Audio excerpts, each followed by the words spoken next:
ભાઈ મારા બધા દર્શકોને મારા બાપા સીતારામ, સ્થાનિક સ્વરાજની ચૂંટણી હમણાં ગઈ છે, તમને ખબર જ છે. આમ આદમી પાર્ટીએ જે ધારણા કરી હતી એવું પરિણામ તો ન આવ્યું. જ્યાં સૌથી વધારે મહેનત કરી હતી ત્યાં પણ એવા પરિણામ ન આવ્યા.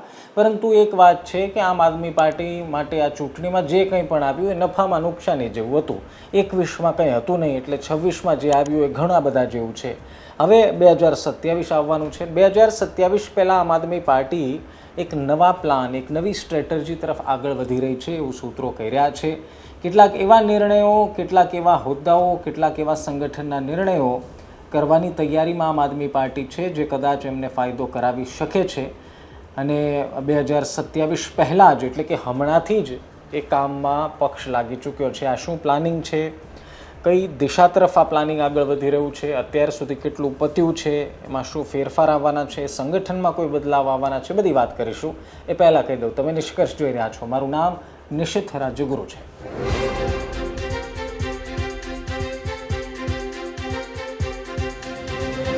પછી સૌથી પહેલાં એ સમજી લો કે થોડા સમય પહેલાં જ આમ આદમી પાર્ટીએ કેટલીક નિમણૂકો કરી. એમાં વાઇસ પ્રેસિડેન્ટ પણ હતા, સંગઠન મંત્રીઓ પણ હતા જેમની નિમણૂક કરવામાં આવી. ઝોન વાઇઝ, લોકસભા વાઇઝ એ નિમણૂકો કરવામાં આવી. અને ત્યારથી જે ચર્ચા હતી કે જે આમ આદમી પાર્ટીએ હમણાં નિમણૂક કરી છે એ પછી હવે આગળ શું. હવે આમ આદમી પાર્ટી અત્યારના તો એક સન્માન કાર્યક્રમ ચલાવી રહી છે. આ સન્માન કાર્યક્રમમાં એવા લોકોનું સન્માન થઈ રહ્યું છે જે સ્થાનિક સ્વરાજની ચૂંટણીમાં લડ્યા હતા અથવા તો એમણે કોઈને કોઈ રીતે એ ચૂંટણીમાં આમ આદમી પાર્ટી માટે કામ કર્યું હતું અથવા તો સામેલ થયા હતા.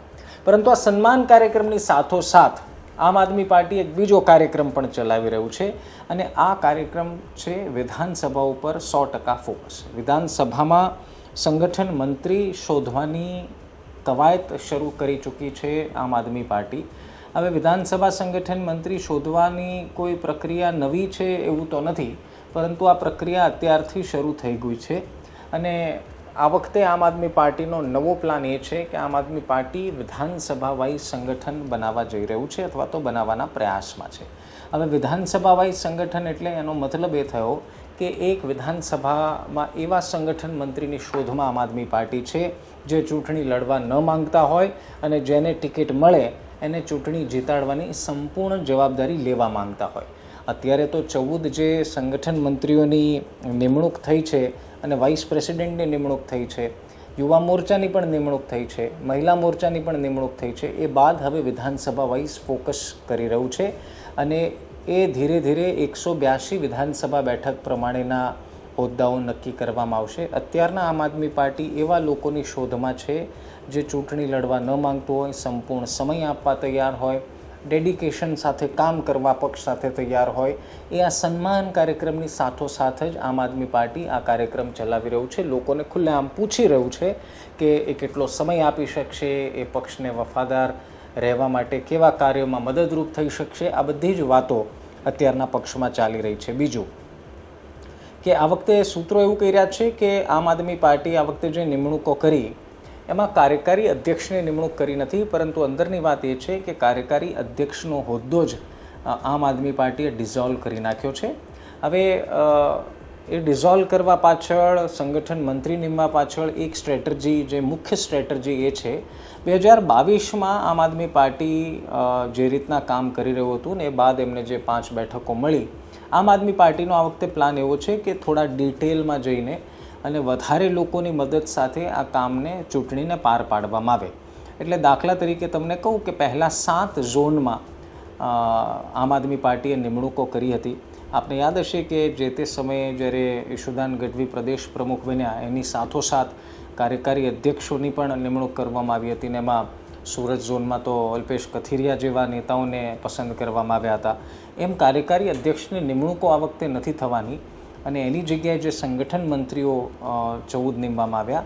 એટલે મૂળ વિષય એ છે કે 7 ઝોનની જગ્યાએ આ વખતે આમ આદમી પાર્ટીએ 14 ઝોન, એટલે કે એક ઝોનમાં જે વધારે પૂરતું કાર્યભાર આવી જતો હતો એક વ્યક્તિ ઉપર અથવા તો એક ટીમ ઉપર, આમ આદમી પાર્ટી આ વખતે પ્લાન કર્યો છે કે 14 ઝોન બનાવીને 14 ઝોનના સંગઠન મંત્રી સાથે આ જવાબદારી શેર કરવામાં આવે. એટલે કે ડિસેન્ટ્રલાઇઝ આખી સિસ્ટમ કરવાનો આમ આદમી પાર્ટીનો આ પ્રયાસ છે, જેથી કરીને કોઈ એક વ્યક્તિ કોઈ એક જ વિષય પર અથવા તો ઓછા વિસ્તારોમાં, ઓછી વિધાનસભા બેઠકમાં એ ફોકસ કરી શકે.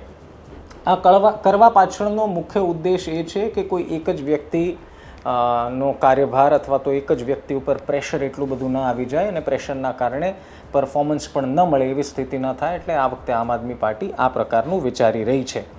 ઝોન વધાર્યા છે, હજુ નિમણૂકો થવાની છે, અને સાથોસાથ એ પણ તમને સવાલનો જવાબ આપી દઉં કે શું સંગઠનમાં કોઈ મોટા બદલાવ થવાના છે. હાલની સ્થિતિએ સંગઠન, કોર સંગઠન જે છે, ઉચ્ચ હોદ્દા પર બેઠેલા પ્રમુખો, મહામંત્રીઓ, એમાં કોઈ બદલાવના સમાચાર અત્યારે મળી રહ્યા નથી. સૂત્રો કર્યા છે કે એમાં કોઈ મોટા બદલાવના એંધાણ નથી, પરંતુ સંગઠનને વધુ મજબૂત કરવા માટે યુવાઓને આગળ કરવાના પ્રયાસ ચાલી રહ્યા છે, અને બીજું વધારેમાં વધારે લોકોના શિરે જવાબદારી સોંપવાના પ્રયાસ છે, એટલે કે વધારેમાં વધારે લોકોને સંગઠનમાં નિમણૂકો આપવાની ચર્ચાઓ ચાલી રહી છે. હવે આ નિમણૂક મેં કહ્યું એમ કે વિધાનસભા ચૂંટણી આવી રહી છે એટલે એ હિસાબથી હશે. હમણાં સુધી સ્થાનિક સ્વરાજની ચૂંટણી હતી એટલે એ હિસાબથી હતું, પરંતુ હવે આખું ડિસેન્ટ્રલાઇઝ કરીને વિધાનસભાના હિસાબથી અત્યારથી તૈયારીઓ શરૂ કરી દેવામાં આવી છે. હવે મૂળ સવાલ એ જ છે કે સંગઠન શક્તિ વધે કેવી રીતે, એ ફોકસ થશે કે કેમ. અચ્છા, પ્રયાસ અથવા તો નિમણૂકોથી શું સંગઠનમાં એવા મોટા બદલાવ આવી જશે કે કેમ?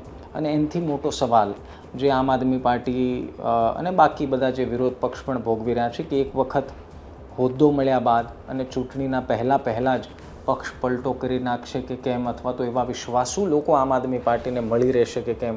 કારણ કે આ જ મુદ્દો ચૂંટણી ટાણે પણ ખૂબ, સ્થાનિક સ્વરાજની ચૂંટણી પહેલાં પણ ખૂબ વાયરલ થયો હતો કે આમ આદમી પાર્ટીને ઉમેદવારો શોધવા જવા પડે છે. ઈશુદાનનો એ વિડીયો પણ વાયરલ થયો હતો, ઓડિયો ક્લિપ વાયરલ થઈ હતી, જેમાં પગે પડવું પડે તો પગે પડો પરંતુ બહાર કાઢો ઉમેદવારોને, આ પ્રકારના શબ્દો. એટલે મૂળ વિષય છે કે આમ આદમી પાર્ટીના ઉપર બેઠેલા નેતાઓ તો પ્રયાસ કરી રહ્યા છે, પરંતુ નીચે જે ટીમ બનાવવાનો પ્રયાસ છે એ ટીમ 2027 સુધીમાં કેટલી મજબૂત થઈ જશે, અને બાકી જે 14 લોકોને જવાબદારી સોંપવામાં આવી છે, 12 વીપી છે અને 14 સંગઠન મંત્રીઓ છે જેને ઓલરેડી નિમણૂક થઈ ચૂકી છે, આપ જાણો છો.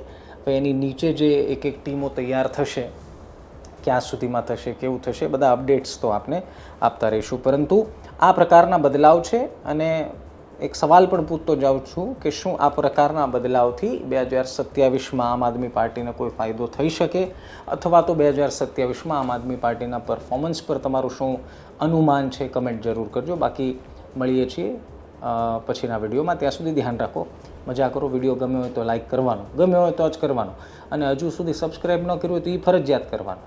બાકી બીજા વિડીયો મળશું. સીતારામ.